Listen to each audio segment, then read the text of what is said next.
Welcome to Tech Bytes with Dan Hafner, your gateway to the future of innovation and technology.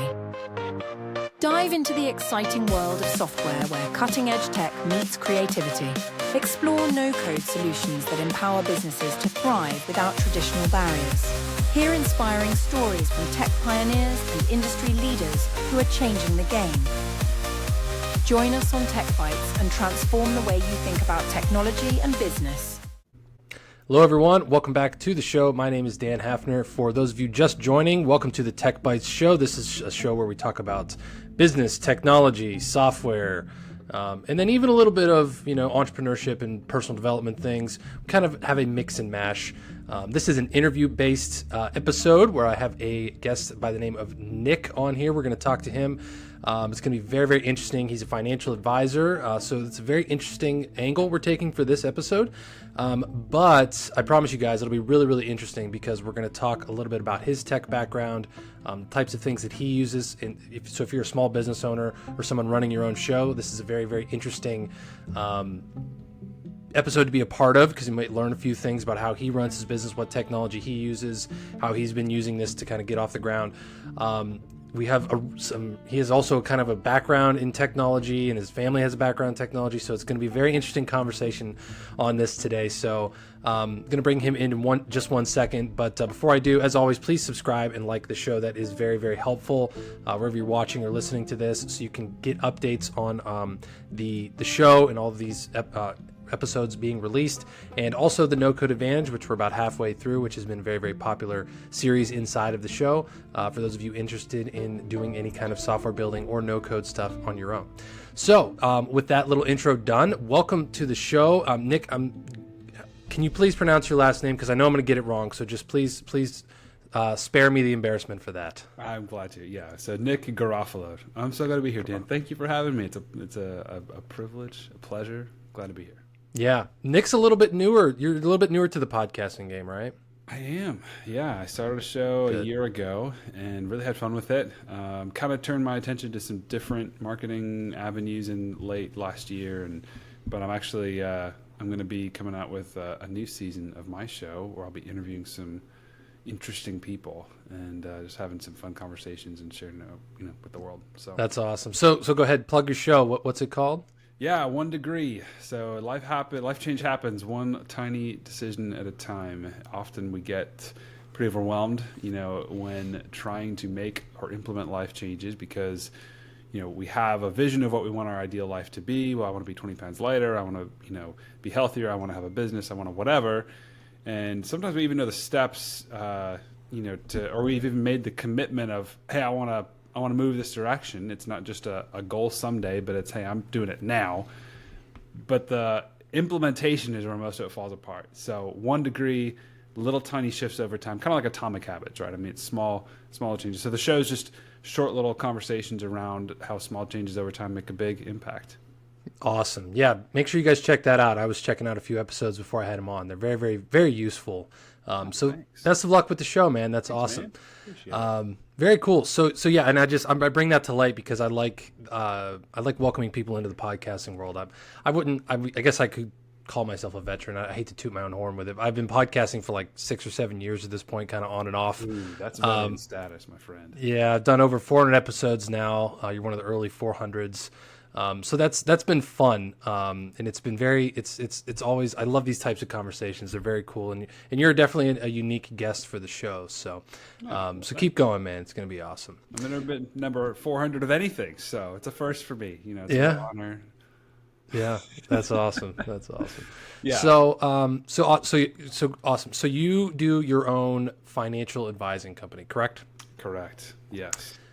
So have you always been in that? Is that like a new venture for you, or did you, because we talk a lot about tech and stuff on this background on this show. I know you said you have your dad owned a software company.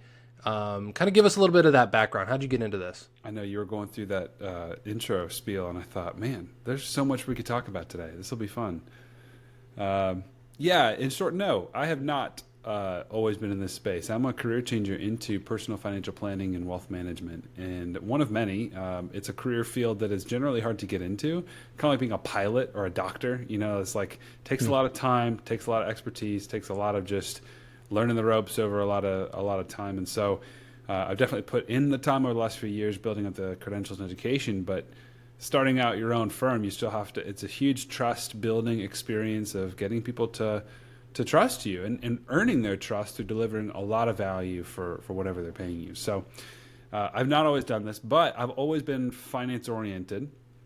So kind of to answer your question about what I did before. So let's go way back. So graduating high school, I was working at Publix bagging groceries, and my dad had just started his business. And I was like, I'd rather work with my dad, even though it's an office and I hate offices. Of course I work in one now. But anyway, I just thought the pay is going to be better. I'd rather work with my dad. So finally convinced him to just let me come and answer phones and try to do something to let him go, do something more productive. That was 2010. For the next 7 years, I worked for him, and my brother worked there as well. So did my mom. So it was really a family kind of business. But it was funny. My dad was really an accidental software entrepreneur. He's not a software guy at all. And if you met him, you'd crack up because he's super relational. He's a big idea guy, but he is not he couldn't write a line of code if his life depended on it. But he hired a couple guys to build a sort of MVP.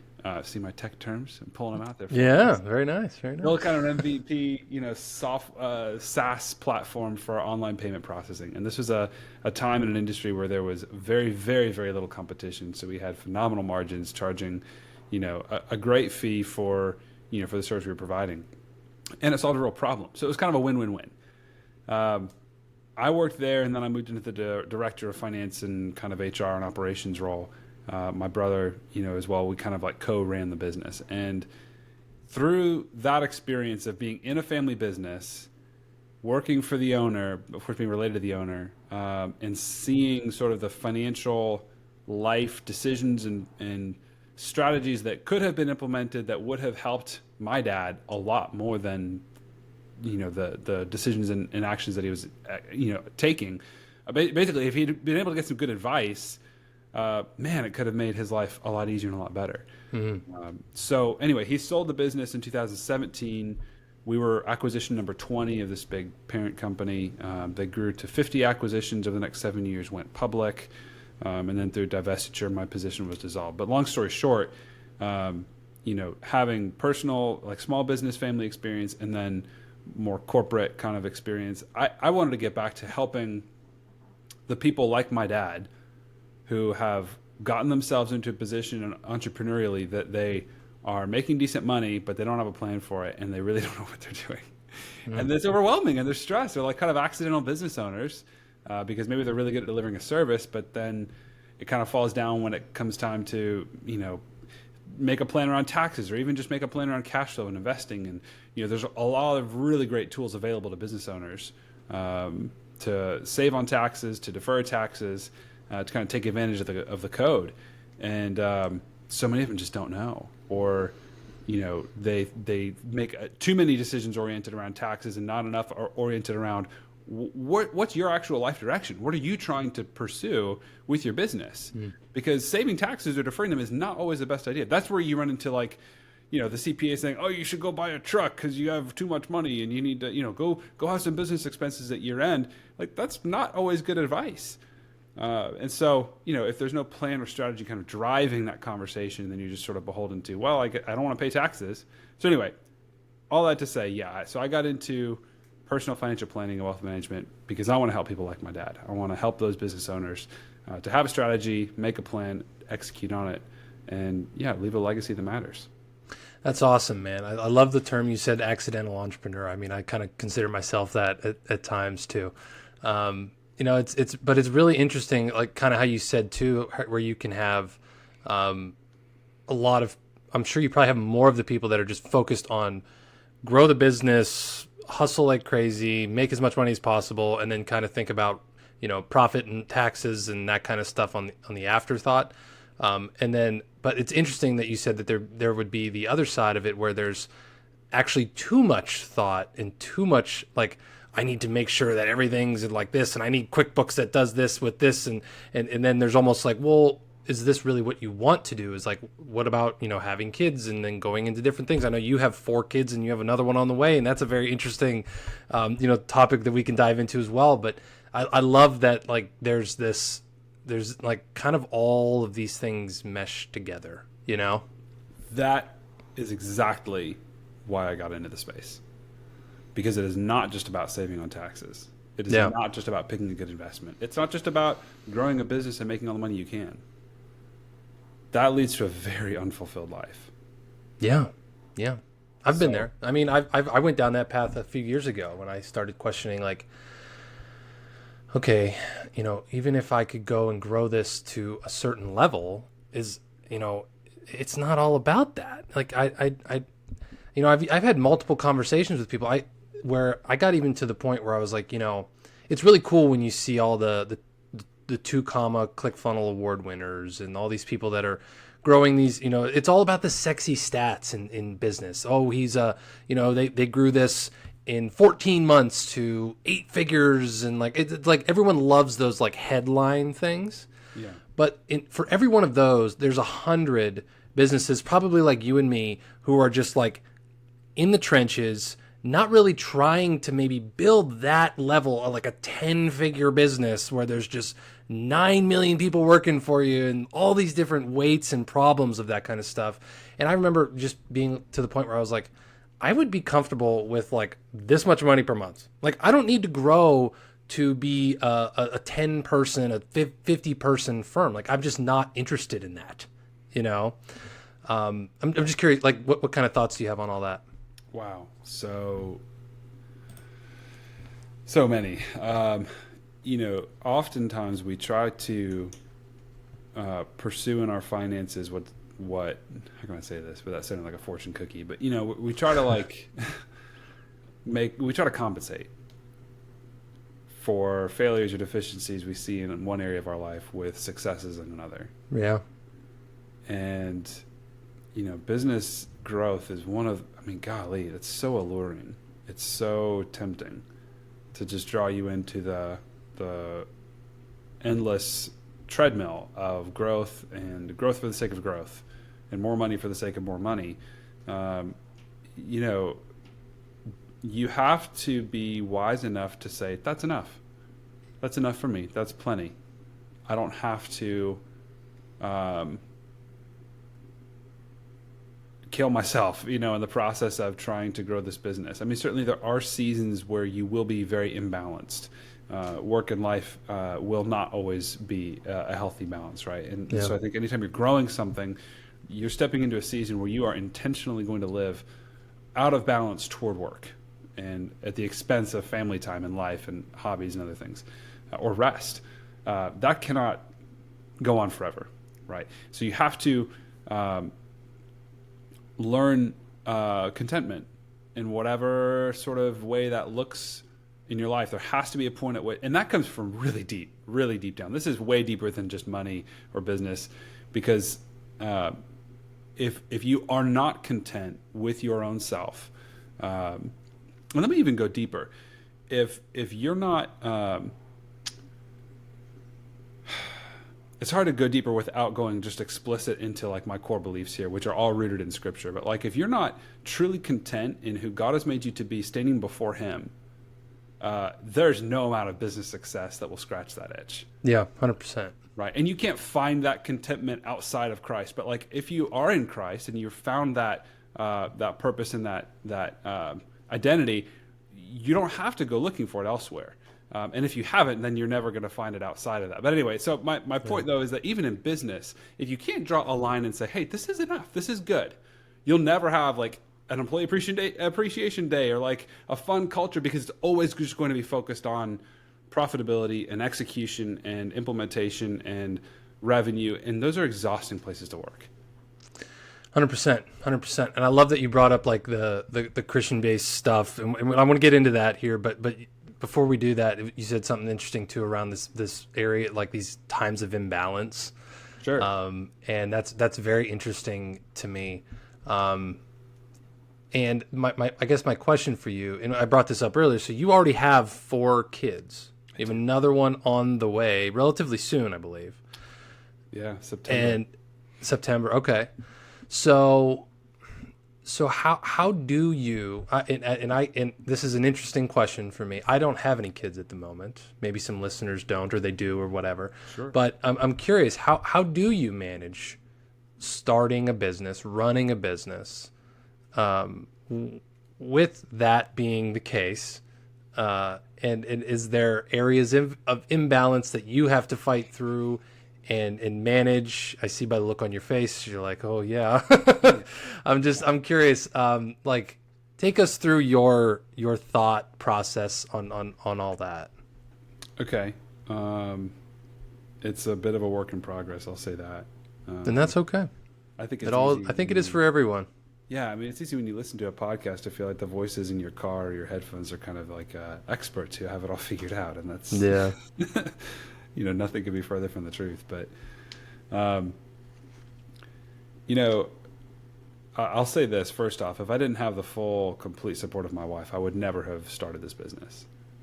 And we talked about this for a very long time and had some really kind of nitty gritty conversations. I mean, down to like budget, cash flow projections. Spending needs, savings, plans. Like, this is not just a one day we decided and then I quit my job. So we've been talking about this a very long time.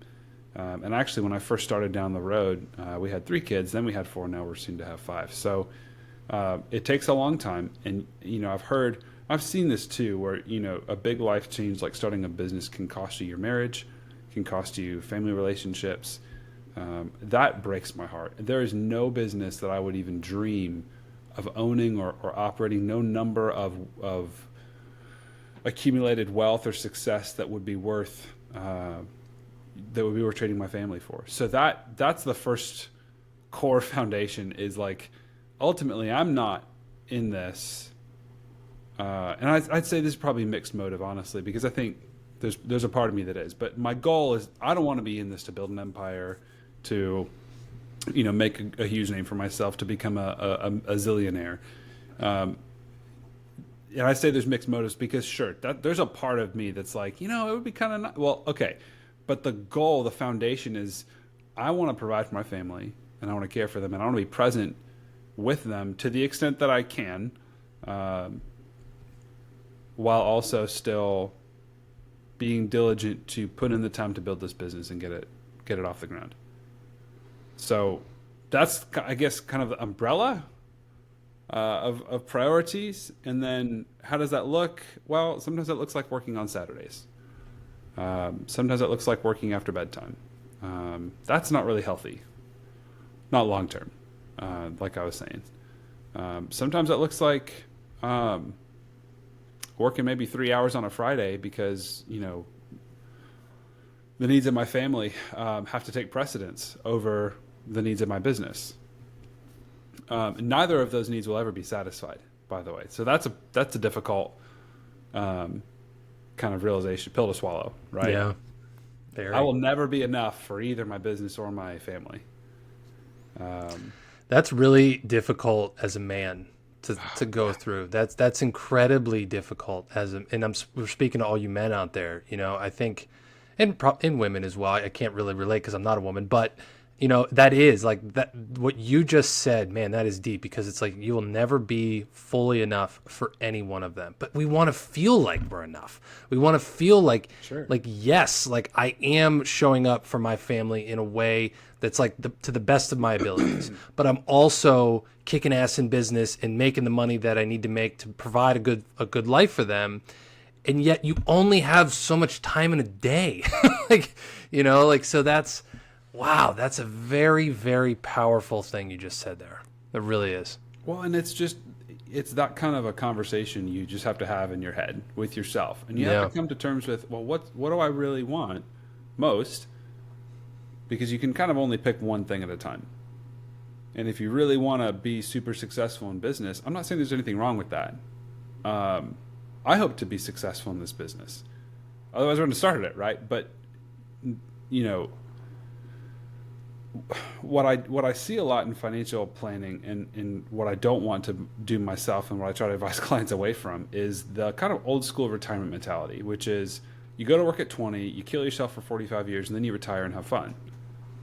So you're traveling at 65 or 70, and then, it just doesn't always go that way. A really sweet family in our church, the guy had just retired a couple years before and had a health emergency and passed away. There's so many stories like that, right? Yeah. Or tragedy strikes, and your life looks different in your 40s than you thought it would, right? I don't want to miss the days I have with my kids while they're young, because it's so fun. Sure, it's exhausting. Sure, it's a lot of work. But, I mean, kids are the best. They're awesome. I mean, ask any parent. They love their kids, and there's a good reason. So I don't want to miss making memories with them. So sometimes that looks like, a couple weekends ago or a couple weeks ago, I took, kind of a half day on Friday to be able to go on a field trip, because we homeschool our kids 3 days a week. And so my wife was planning a field trip up to Ruby Falls, which is in Chattanooga. It's this fun little day trip for us. Nice. And, you go, are you familiar with Ruby Falls? No, but I know Chattanooga. So it's a waterfall. I don't even know how tall it is, maybe 80 feet, 100 feet. And it's like 200-300 feet under the ground in this mountain. And so you take an elevator down this old mine shaft, and then you kind of walk through the cave. Wow, that's really cool. To the waterfall. It's super cool. The kids loved it. And it was on a Friday when I had a lot of other things I was going to do. But I wouldn't trade that memory for anything. So I don't get to do that every day. And I probably worked the Saturday, right? But it's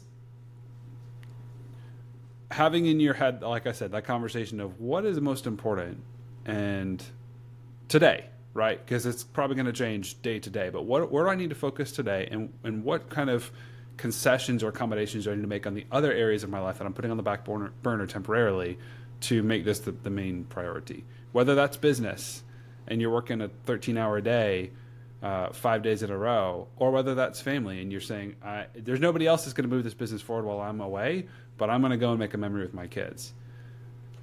So I don't know if that answers your question, but I think it's a constant tension that I just live in.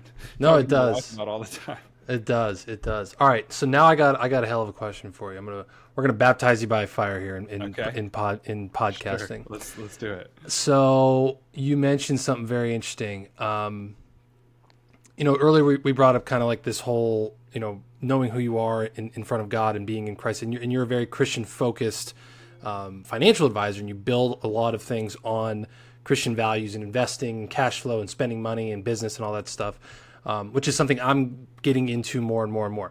So what's very interesting about the story of Jesus is that he was very countercultural, right? If you really study the way that Jesus lived his life, he was killed for, right? He was countercultural. He was against the grain with a lot of things. Sure. So what I want to ask you is, from a business owner's perspective, from a solopreneur, small business perspective, maybe in the tech space or a product space or whatever, what types of, or how can you be that countercultural thinker? Not only in terms of we've had conversations of how do you disrupt like Steve Jobs did, like how do you think about in terms of the product? That's one conversation. I'm talking in terms of like how do you think culturally in terms of where I'm going to take this business, how I'm going to manage my money, and how I'm going to do this as a business owner. Do you understand what I'm asking? I think so. I wouldn't mind if you elaborated a little bit more, maybe even with an example. Well, I'm thinking like, a lot of tech in the tech space. Again, it's all about how many downloads did you get? How much revenue? What's your monthly recurring? What's your growth rate? What's your churn rate? Like it's all about hyper fast growth. Yep. Well, what if is there a way to maybe think about this? Like I've said, like I was in that mindset of grow, and then reverted to be just, no, I want to stay this level. That was countercultural thinking. I talk with people and they're like, why would you do that? Why, it's all about going. So I guess something like that, maybe. Does that help? Yeah. So I'll start with a question. Why did you do that? Why did I do that? Okay. That's Flip it around and interview me. Why would you, if you're in a mindset of grow, and you're doing it, right? I mean, you were executing on that strategy, right? Mm-hmm. Why would you pump the brakes? And why would you do that? Yeah, I mean, so I guess for me, you know, when I was first going my first couple of years, I was growing fast. I got to a place where I had like a team of like 6 or 7. And why I pumped the brakes on it was because I did find that at the time, I was lacking leadership a lot. I was actually not able to lead my people as well as I thought I would be able to. I just never really adapted. I just found myself more attracted to being the employee rather than the boss, you know, of like kind of reverting to that mindset. And then I just found that I just didn't, I probably did a lot of things, maybe kind of the way your dad did them. I'm not familiar with your story, but like not thinking in terms of like, okay, is this cash flow going to work out? You know, what's my activity needed in order to make sure I can continue to pay for this person? Or, you know, it was very like the ground was very shaky because my client base was kind of like, at the time it was like feast or famine kind of thing. So that was probably a very big misstep on my part of like, I don't really know if I think I could afford to bring this person on and I need the help, but then, you know, in 2 months it might not be there, you know? So I think what was growing for you? What was working when you were there? What was working was client acquisition. At the time, that selling a lot of jobs. Selling a lot of jobs was working. Okay. And also, the fulfillment, again, that was where as a dev agency, that's kind of where always the bottlenecks will come in, is fulfilling on what you've sold, right? Selling stuff is a lot easier than actually going and building it and launching it and maintaining it and fixing it and all that stuff. So I know it. Yeah. It's not just the dev world. Yeah, I'm sure. But yeah, so it's easy to sell. It sounds like you were good at that, but then the actual construction, delivery, implementation was a struggle.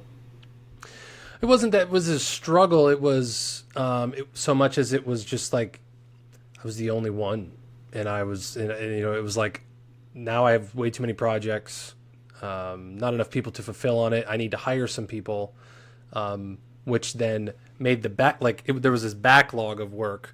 And then you fill the backlog. Like you think about it like a cash register. Like there's one person at the cash register. The line gets way backed up. They open up 3 more. Then boom, they're all through. And now the store's empty in like 5 minutes. And now you're like, okay, now what do we do with these extra 3 people? You know, that's kind of the best analogy I can give for it. Okay.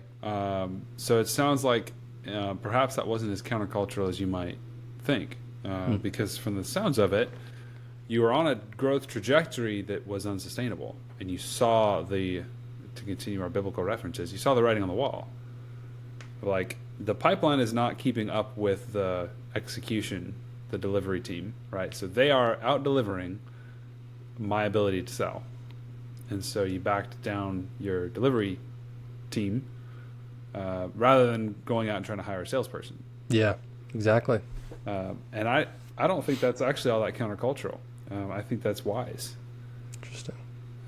You know, I think you, of anyone, would understand that in the tech space especially, growth is so fragile and a little opaque. Yeah.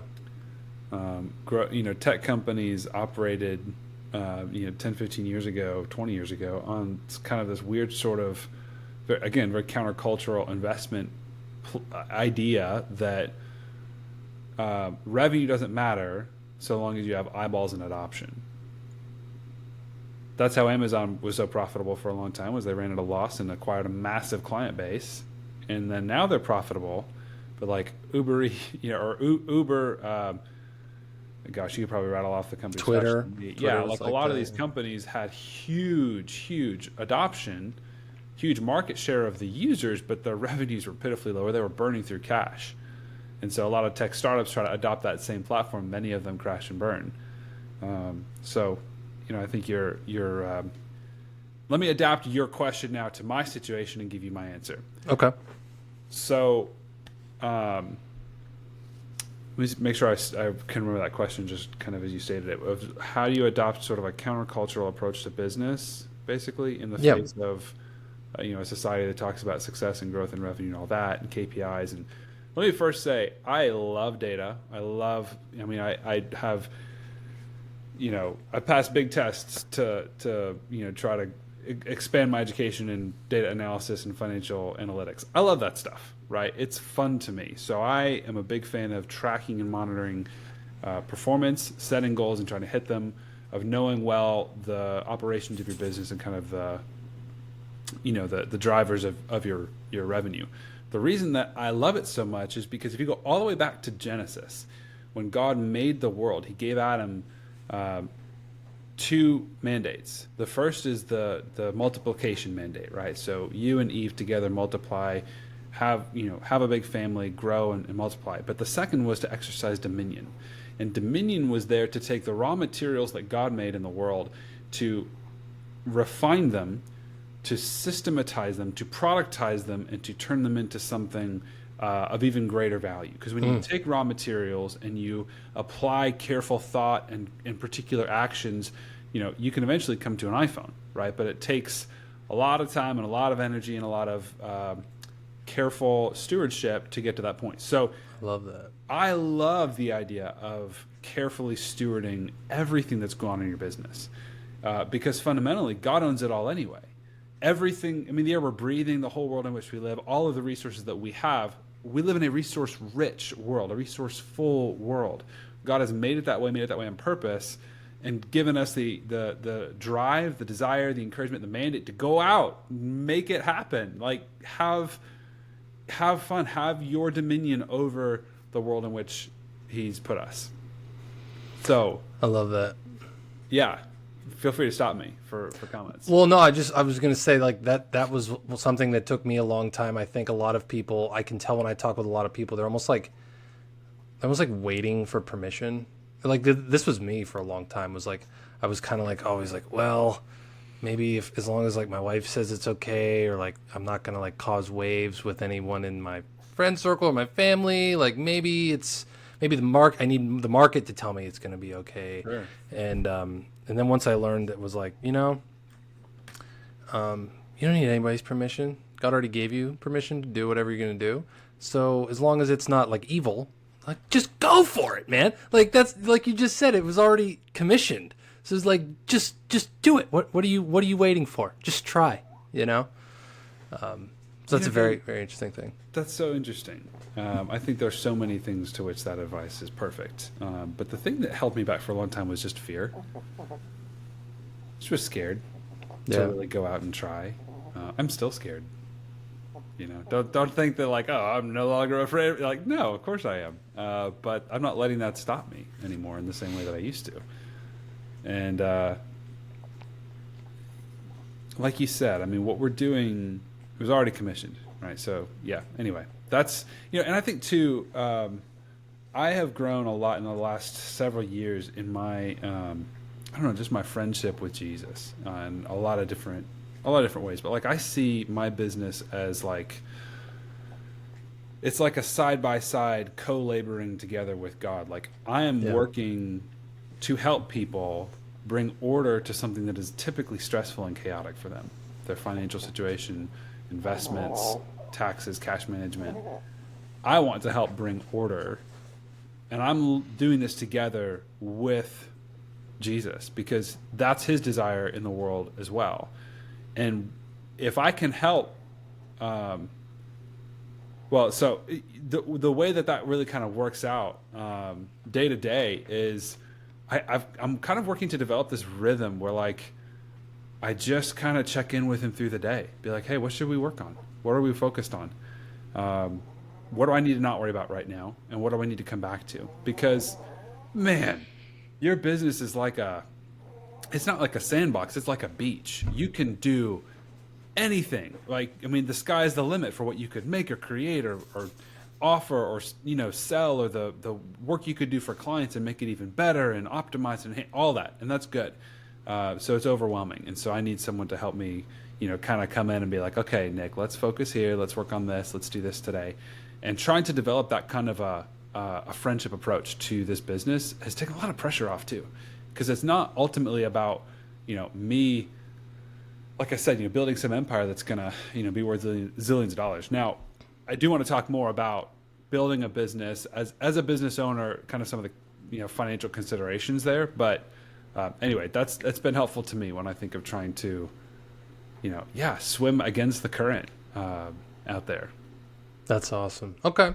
Well, you said you wanted to talk a little bit more about that. Let's do that as our last topic. So Sure. what were the thoughts that you have on all that you just mentioned? Yeah. So I think you mentioned this at the beginning, talking about building up a company to sell it. And some of I think this kind of ties back into with my dad's story of, okay, so with my dad's story, he was able to build up a business that was paying him a nice income.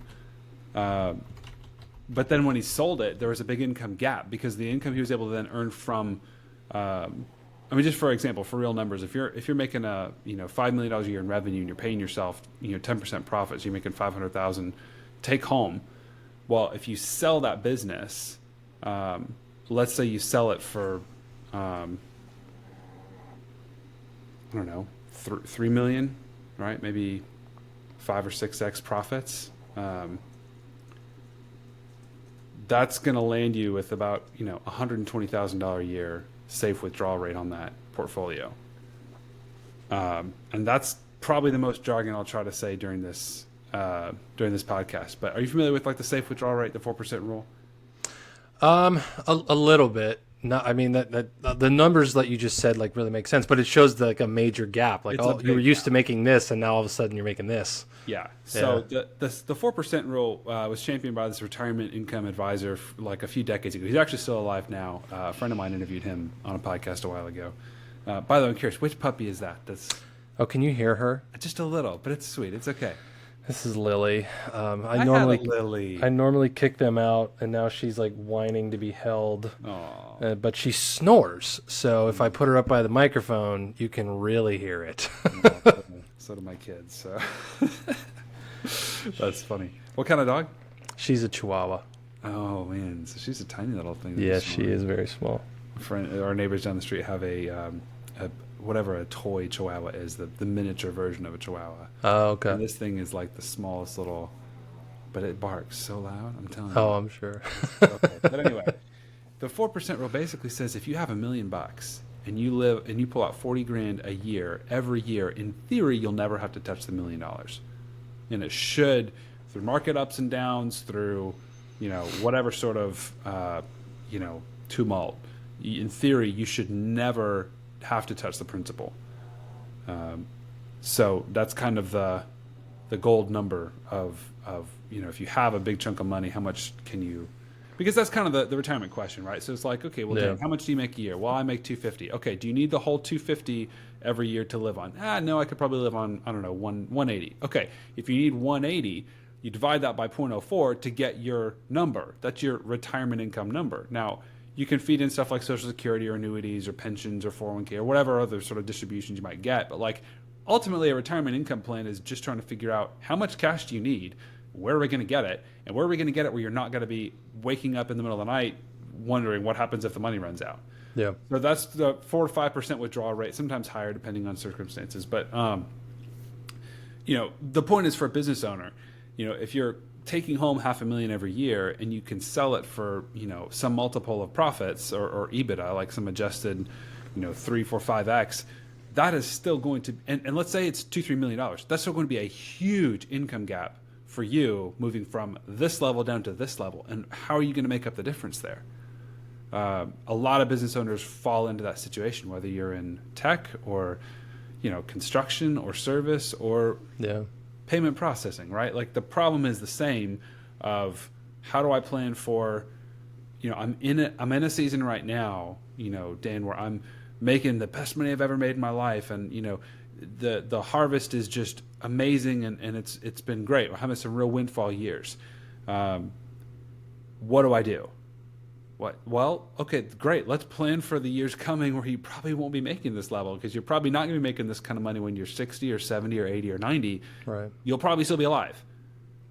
Right? I hope. So let's try to plan now in the time of harvest for the upcoming season of need that we see on the horizon. So that's that's basically the core of what, most financial planning is. I love it. That's awesome, man. That's really good stuff this is why I'm glad I had you on, just to kind of have as like a little bit of a reminder for a lot of people. If you're still listening to this, it sounds like you're probably interested in this, and you should probably reach out to Nick or at least talk with him, because he focuses on some very, very interesting things, and way more than we even have time to get into in the scope of this show. So be sure to check out his show, 1 Degree, and then definitely follow him. So if we want to learn more, where can we go, Nick? Yeah, so you can head over to my website, openhandedwealth.com. I have a special section for your listeners if anybody's looking. I've got 5 free resources for business owners. Everything from building your first cash flow plan to tax saving ideas to outlining a vision, mission, and core values for your business if you've never done that. But openhandedwealth.com/freebies. And you can find my email, my social pages, everything there. Awesome. Openhandedwealth.com. All right. Yeah. We'll put all that for you guys in the show notes. Got to wrap it up, Nick, though. This has been very, very awesome. I know we could sit here and talk for 3 more hours on all of this stuff, but I'm not a Joe Rogan type of podcast. So you are. I'm not the long form content. That's what I'm trying to say. But anyway, thank you so much for coming on. Really, really appreciate this. We'd love to have you back sometime, talk more about this stuff, and we can maybe dive into other topics. But thank you very much for joining. Yeah, thank you for having me, and I love what you're doing with the show and Dapper No Code, and I mean it's some really cool stuff, and making it accessible to people like me who aren't as technically inclined. So keep up the great work, man. I appreciate it. Thank you. I appreciate that as well.